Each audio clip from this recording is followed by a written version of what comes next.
Yamanca darılmışam, gün olursa her akşam günahkar ben olmuşam, sen gel bağışla beni. Yamanca darılmışam, gün olursa her akşam günahkar ben olmuşam, sen gel bağışla beni.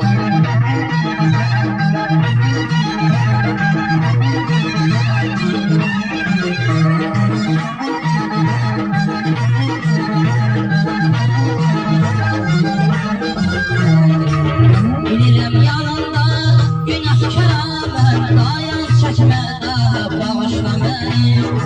Dağları sevirsem, dağı karırsam, dağda olanları bağışla beni. Yamanca darılmışam, gün olursa her akşam günahkar ben olmuşam, sen gel bağışla beni. Yamanca darılmışam, gün olursa her akşam günahkar ben olmuşam, sen gel bağışla beni.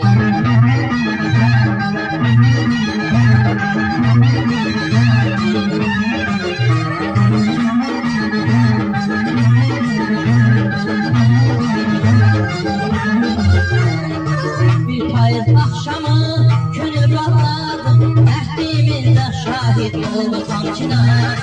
Bəxtiyim danışdı, gahda ağladı, bəzələndiyini şeşirin ardıda.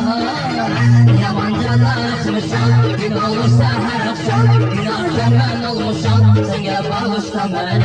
Yamanca darılmışam, gün olursa her akşam günahkar ben olmuşam, sen gel bağışla beni.